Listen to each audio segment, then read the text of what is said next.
Bom dia, meu nome é Marcelo Ricardo de Lima e eu vou apresentar para vocês o conteúdo Morfologia do Solo. Essa palestra faz parte do curso Solos para Professores do Ensino Fundamental e Médio, que é promovido pelo projeto de extensão universitária Solo na Escola, do Departamento de Solos de Engenharia Agrícola da Universidade Federal do Paraná. As características morfológicas do solo são aquelas que são observáveis com o tato e com a visão. Existem várias características morfológicas do solo. Aquelas que veremos nessa apresentação são a cor, a consistência, a textura, a estrutura e a porosidade. As características morfológicas são descritas em cada horizonte ou camada, pois as mesmas podem variar ao longo do perfil de solo. Por exemplo, nesse perfil de solo que está nessa foto, se observa que nas camadas mais superficiais do solo, as cores são diferentes das camadas intermediárias e das camadas mais profundas. Vamos começar observando a cor do solo, que é um dos atributos mais evidentes que sempre percebemos no solo, mesmo quando estamos à distância do mesmo. A cor ela é um aspecto do solo muito estudado, porque ele é um indicativo qualitativo da composição do solo. Assim, por exemplo, cores mais pretas estão associadas à presença de matéria orgânica no solo. Porém, deve-se destacar que solos escuros não são necessariamente férteis. A presença de mais matéria orgânica no solo faz com que os solos tenham maior capacidade de reter água e nutrientes para as plantas. No entanto, não quer dizer que tenham de fato mais água e nutrientes.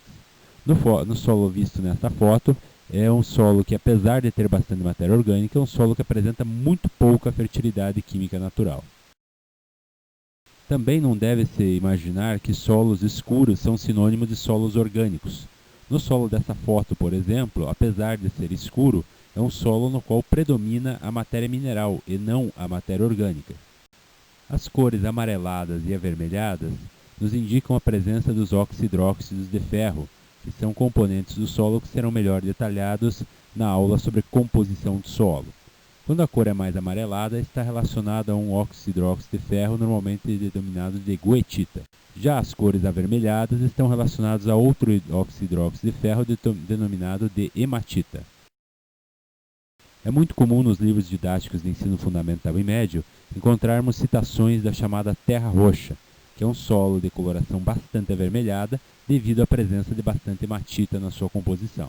Outros solos apresentam colorações bastante claras devido à presença do mineral quartzo, que é um dos minerais mais comuns de encontrarmos nos solos. Em solos debanhados, onde há excesso de água, também é comum encontrar a presença de colorações mais acinzentadas, que são devidas à presença dos argilominerais, que serão vistos no conteúdo sobre composição de solo. Outro aspecto interessante observado em alguns solos é a presença de cores mescladas, ou seja, um mesmo horizonte do solo pode ter mais de uma cor.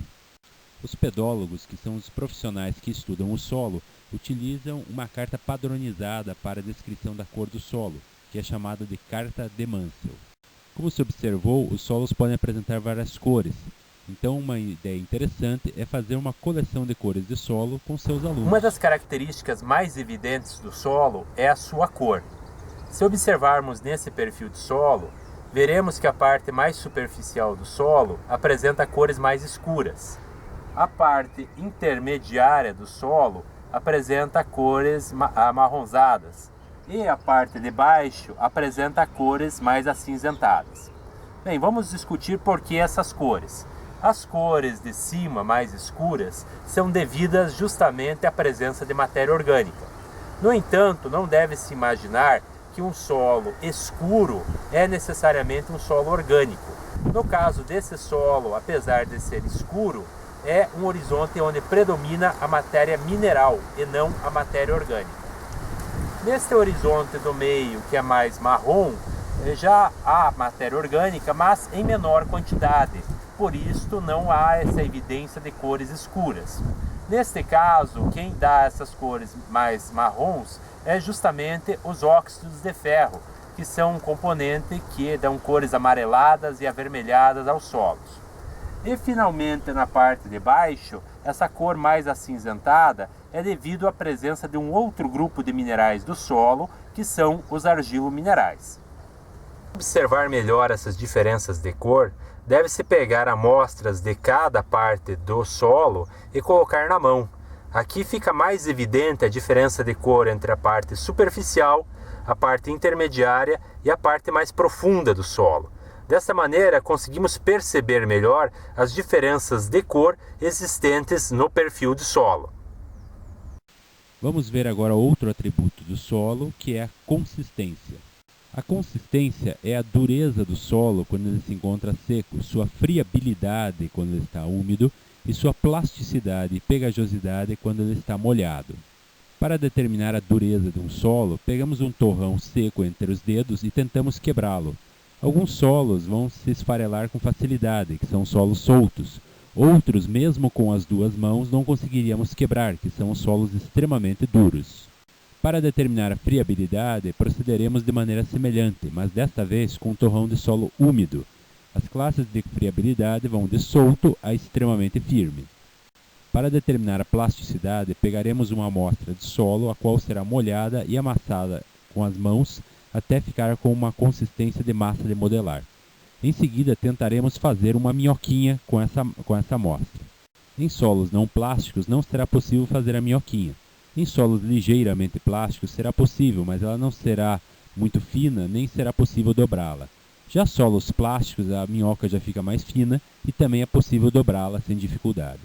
Com a mesma amostra molhada e amassada, vamos apertá-la entre o polegar e o indicador e soltar, para verificar então a pegajosidade do solo.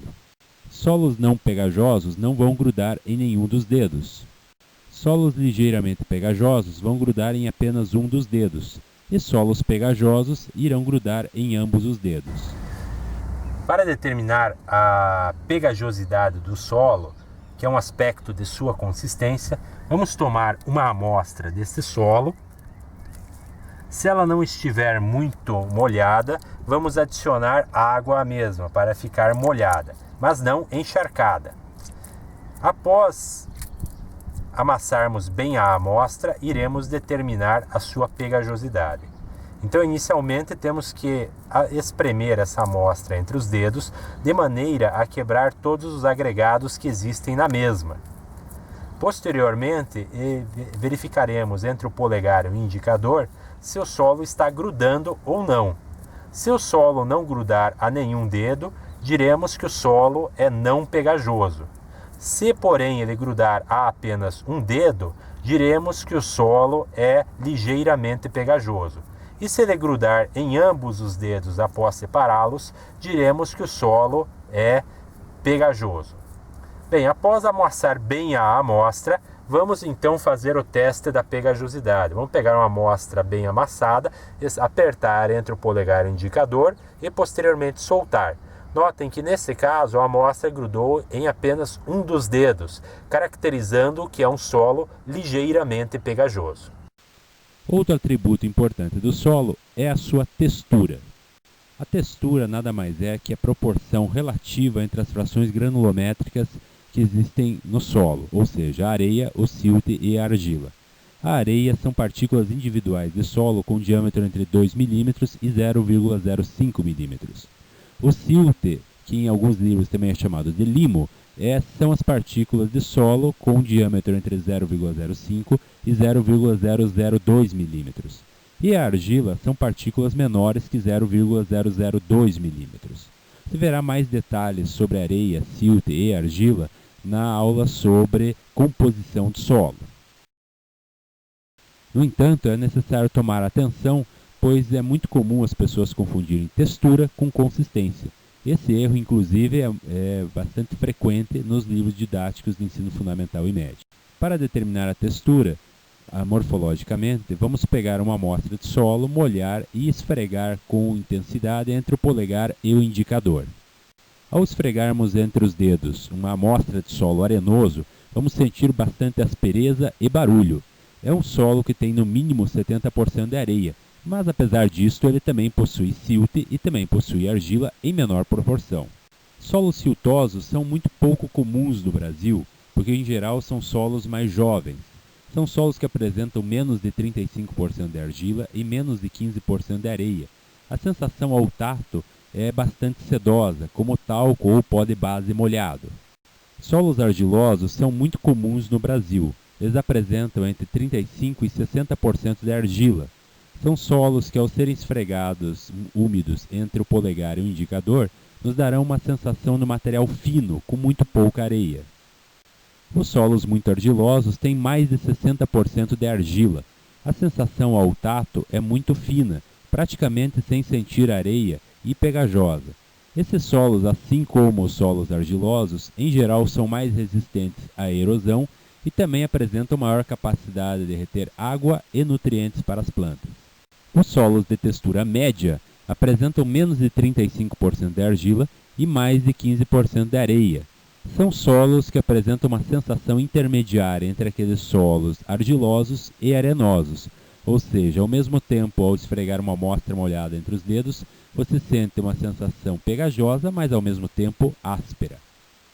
Os solos de textura média, assim como os solos de textura arenosa, são muito suscetíveis à erosão. Além disso, eles têm baixa capacidade de reter água e nutrientes para as plantas. Vamos ver agora outro atributo morfológico, que é a estrutura do solo. A estrutura é a agregação das partículas de areia, silto e argila. Assim como num prédio você tem os tijolos, a areia, o cimento formando uma estrutura, no solo também as partículas de areia, silto e argila formam estrutura. Se não houvesse estrutura no solo, o solo seria um pó bastante fino, que poderia ser facilmente carregado ou pelo vento ou pela chuva. Os tipos de estrutura são as formas que as estruturas apresentam. Os tipos mais comuns são prismática, laminar, blocos e granular. A estrutura granular é mais arredondada. Ela é melhor porque facilita a infiltração de água, a entrada do oxigênio dentro do solo. Esse tipo de estrutura é mais comum nos horizontes A e nos horizontes B de solos que têm bastante óxido e hidróxidos de ferro e de alumínio. Veja mais detalhes sobre tipos de horizontes no capítulo correspondente do nosso curso. Esta é a estrutura em blocos. A estrutura em blocos é mais comum de se encontrar no horizonte B dos solos, embora também possa existir no horizonte A. Ao contrário das estruturas granulares e em blocos que são mais comuns nos solos, as estruturas prismáticas já são menos comuns, mas podem existir em alguns solos, principalmente no horizonte B. A estrutura laminar também não é muito comum de encontrar em solos, mas pode existir, por exemplo, em horizontes A de solos que foram compactados pelo tráfego de animais, de pessoas ou de máquinas. Existem solos nos quais as partículas de areia, silto e argila estão soltas, e portanto é dito sem estrutura ou grão simples. Esse tipo de solo pode ser bastante suscetível à erosão. Por fim, iremos falar da porosidade do solo, que também é um atributo morfológico. Em alguns solos, ao pegar um torrão, é possível enxergar os poros que existem naquele solo. Deve-se lembrar que o solo é um meio poroso, assim como uma esponja. A esponja apresenta matéria sólida, mas também apresenta espaços porosos. Esse espaço poroso é importante, porque nele estará a fase líquida do solo, chamada de solução do solo. É da solução do solo que as plantas extraem a água e os nutrientes que elas precisam. Também nesse espaço poroso estará a fase gasosa do solo, chamado de ar do solo. Do ar do solo, as raízes das plantas vão retirar o oxigênio que elas também precisam para respirar. Porém, ao observar uma amostra de solo apenas com a visão ou com uma pequena lupa, não vamos poder observar todos os poros do solo. A maior parte dos poros do solo, na verdade, não são visíveis. Uma maneira bastante simples de observar que o solo tem poros é despejar algumas gotas de água sobre uma amostra que aparentemente não tem poros. Observaremos que a água penetra no solo, indicando que realmente existem poros naquele solo. Se você gostou desse assunto e quer saber mais, sugerimos o livro O Solo no Meio Ambiente, abordagem para professores do ensino fundamental e médio, produzido pelo Departamento de Solos da Universidade Federal do Paraná. Essa obra foi feita em linguagem acessível ao professor e tem 130 páginas bastante ilustradas. Veja também o site do projeto Solo na Escola, www.escola.agrarias.fpr.br. Lá você encontrará experiências que você pode fazer com seus alunos, outros links e também informações sobre como adquirir o livro O Solo no Meio Ambiente. Esperamos que esta apresentação tenha sido útil para você.